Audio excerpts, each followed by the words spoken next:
Tinubu had about 8.7 million votes. Yes. 5.3 of that 8.7 was from the North. That North is not with him right now. I'm the systems consultant of Interpol. And by virtue of that, I'm the highest ranking security consultant in the country. Wow.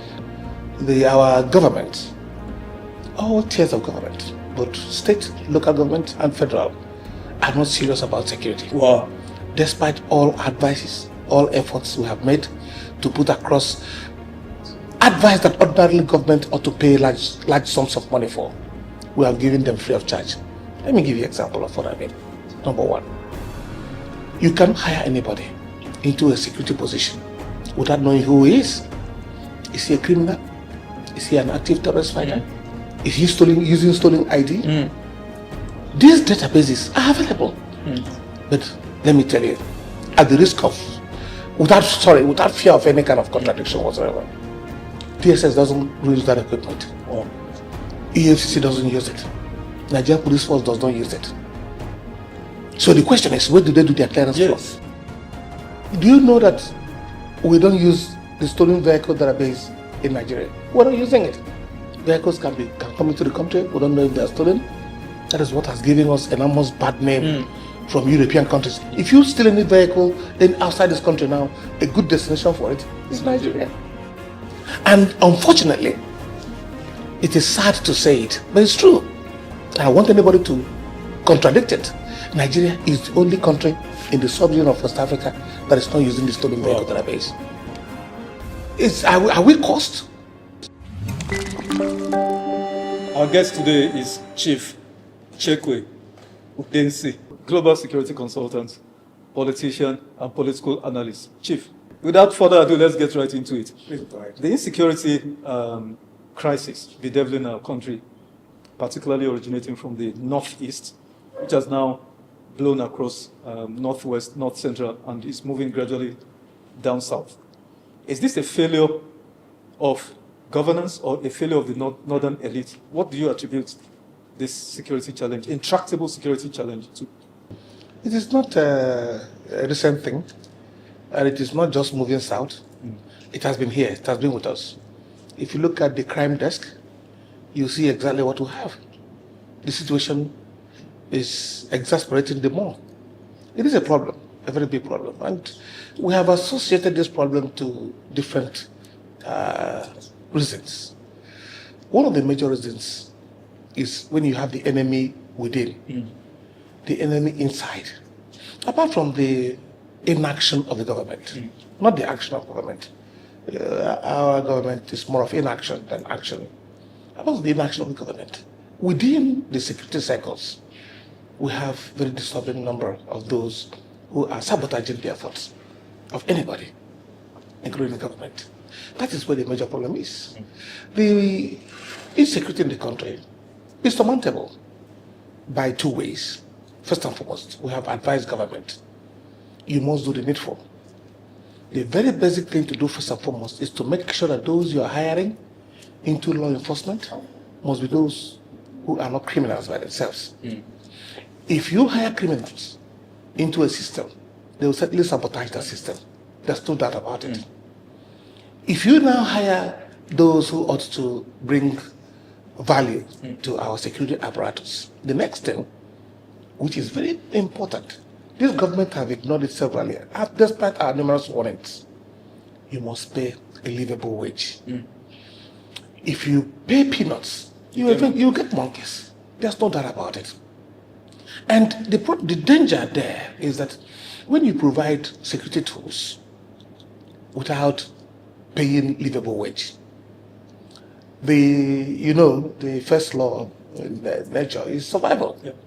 Those whom you have given those tools will first of all use those tools to survive. That's a major problem we have.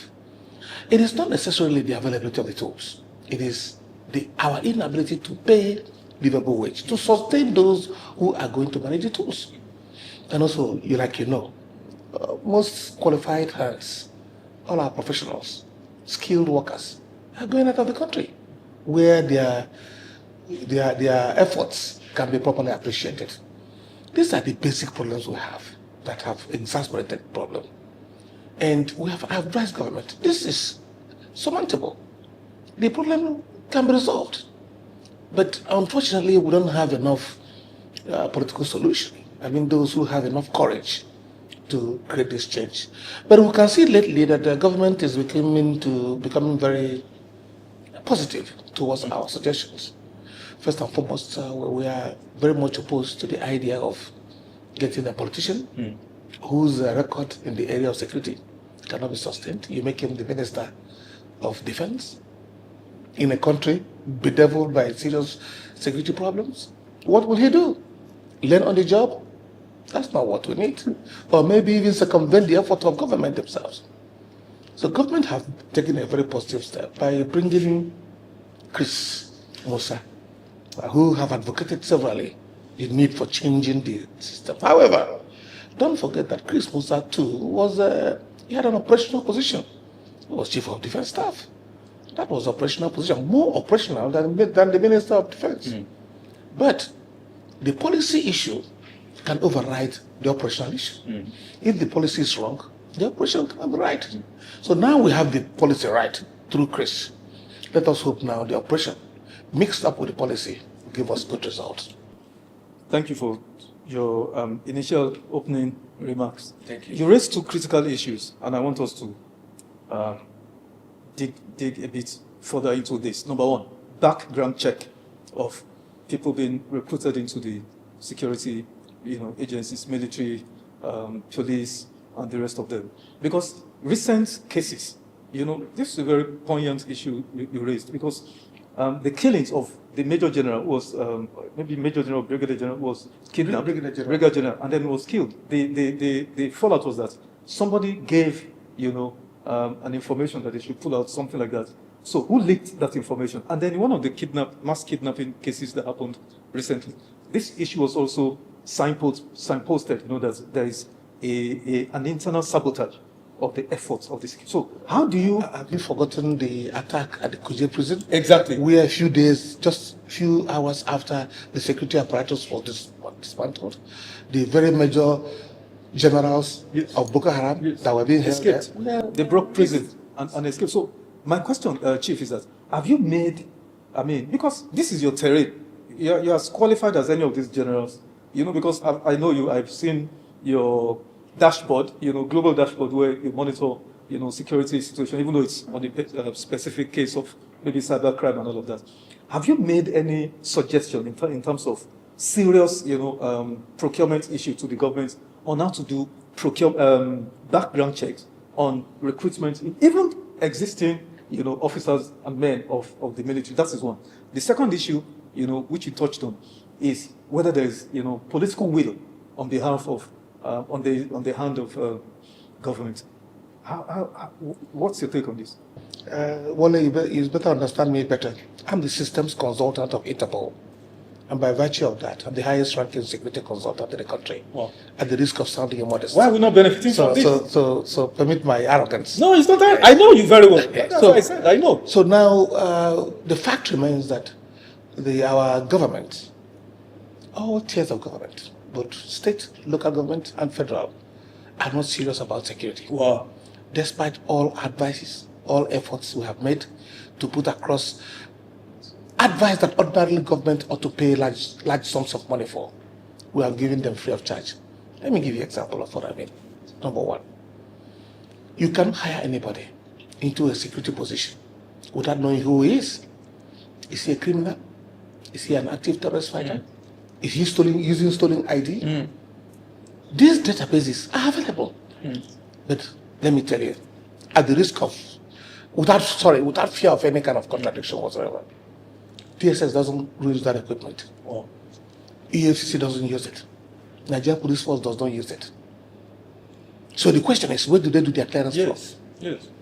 When a politician is to be appointed, one of the procedure is that he goes for clearance, security clearance. Which data do they use when they are not using the internationally based one, which is called the I-247 Interpol systems, or using the ones that have been domesticated, collected over years? They're not using them. So what do they use to do the clearances? If you allow criminals to be those who are going to maintain law and order, what do you expect? You should expect criminality to persist. So this is exactly one of the major areas we have. Ordinarily, we ought to do regular checks. If we take a look at the I-247 Interpol systems as it works, you see that about 2 billion checks are done around the world.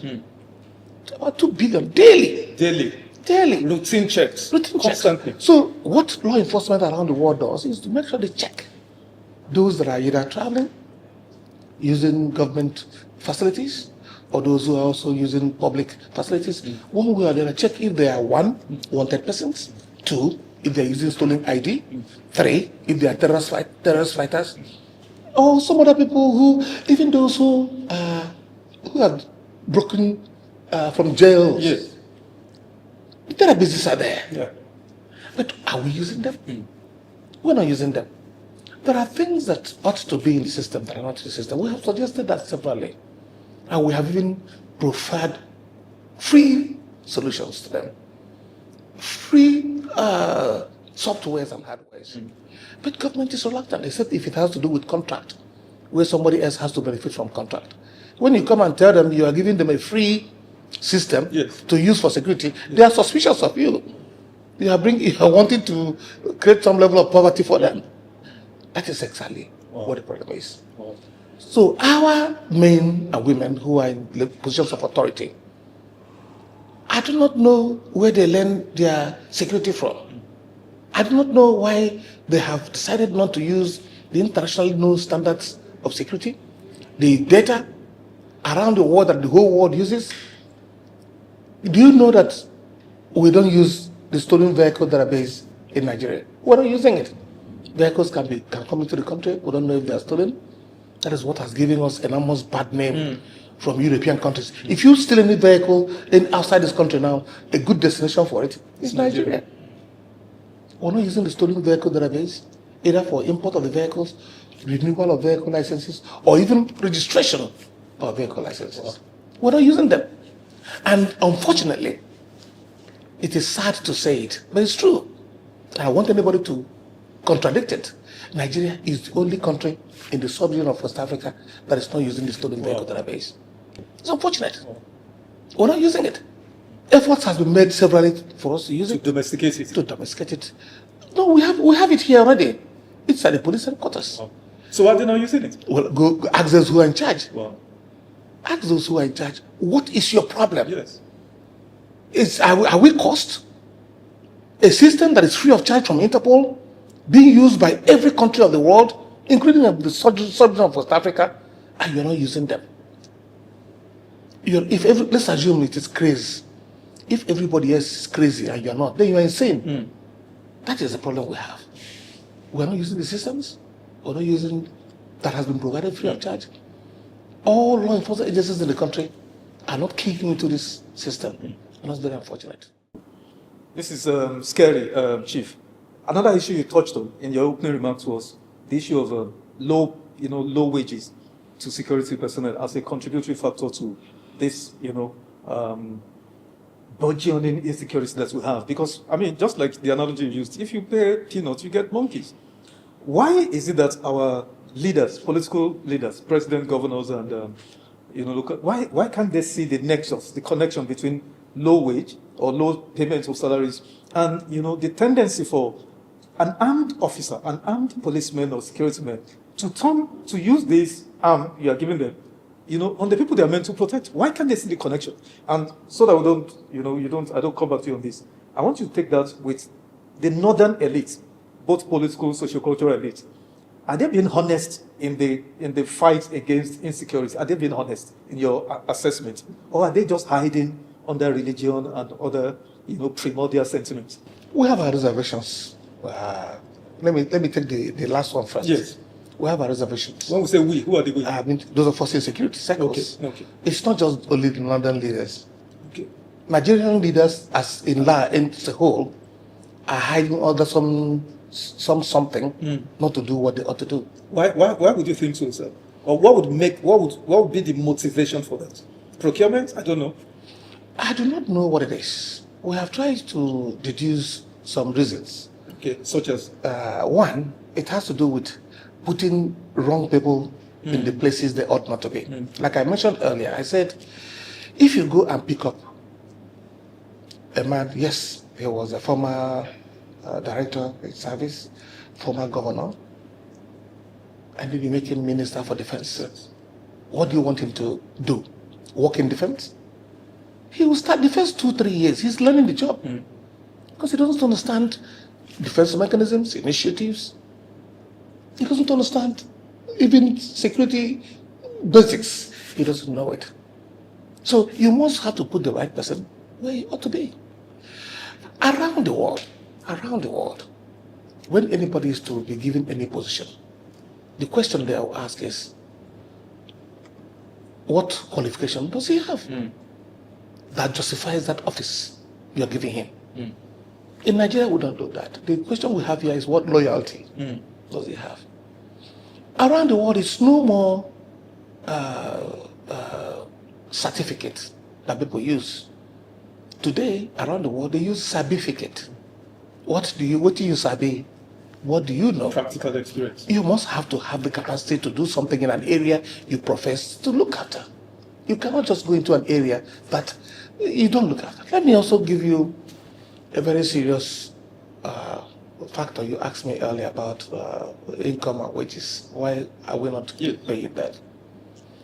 We created a committee to review salaries and wages in the Nigerian police force, and a security committee to advise government. We looked at the position. Before that time, we didn't know that so many things were existing. We took those who do 90% of police work. Those people are called the NCOs, the non-commissioned officers. We're looking at from constable to inspectors. They're not commissioned. But they're the ones doing the police job. What is police job? Sobriety, guard duties, identification of criminals, apprehension of criminals, investigation of criminals, and prosecution of criminality. Who does it? Police. What category of those that do it? It's the NCOs. Exactly. They're the ones who investigate. They're the ones who apprehend. They're the ones who do guard duties. They're the ones who prosecute. Then let me give you information. Let me not take us backwards. What we have right now, this category earned between 113 to 170,000 a month. With the recent increase that was... With the massive increase, which includes what they call boarding accommodation, it's a problem. Now, if you take, for example... Sorry, Chief. Between 113,000 and 175. That's what they get now. A month. A month. A month. If you take the sergeant, for example, a sergeant is not an entry position. In fact, all of them, except for inspector, where you have cadet inspectors, from A to Z, none of them is an entry position. Of these NCOs? Yes. So for you to be a sergeant or to be an inspector, you have put in very close to 30 years. Wow. Most sergeants have put in 28 years. They're still sergeants. Somebody who has put in this volume of years, and he has family, has aged parents, has responsibilities, and you pay him 100-something thousand, less than $100 a month, where everybody else goes to the same market to buy from. What level of integrity, what level of decency, what level of sanity do you expect from him? Can he survive it? That is where he will now look for ways to survive. If he does not lose his integrity, he does not lose his sanity, he does not lose his integrity. What of professionalism? No, you see, that's another area I'll come up to. These are the problems. And we said, don't pay minimum wage. Pay livable wage. Especially those who have given the job of law enforcement, protection of life and property. You send a sergeant that earns 100-something thousand to go and investigate a case of 5 billion. He gets there, he's given 2 or 3 million naira. He makes a mess of the investigation. Who is the criminal? Is the employer, not the employee. You put him into a position of temptation. Being susceptible to Temptation, position of temptation. He became very susceptible to the temptation. What's responsible for this, Chief? This general decay of a critical institution of state such as the Nigerian police force? What is responsible for this decay over the decades? What is responsible for this? It is leadership, I said. Now, when Okiro was there, we went to him and said, Okiro, look at the number of policemen that are being killed in bank robberies every day. These policemen don't even have body armor. The banks they are protecting are declaring billions of profit every year. Profit in naira, even in dollars. But they can't kit a policeman that is protecting them. We say, Okiro, stop them. If you can't kit a policeman, don't have a policeman. What happens? Okiro, give that instruction. You began to see policemen guarding bags, properly kitted. But look at how they are looking today. Have you seen a policeman on the beat? On the beat, I mean on security beats. Have you seen a policeman, how they look? See how they are dressed? Is there anything police about them? If you are not well dressed, you can't get respect from people. You must be kitted like an officer of law. If you see let us not use the examples of America. I was in Ghana the other day. I was hosted by the Inspector General of Ghana. Look at how every policeman was kitted. Our emphasis is not recruiting number. Those who are there, pay them well, provide tools before you now. If you do not pay well, you don't provide the tools, you add more numbers. You are exacerbating the problem. You are creating more problems. Police, they are not listening to us. They are hiring people, hiring more policemen. The ones that are there are not well fed. The ones that are well paid. The welfare package is rubbish.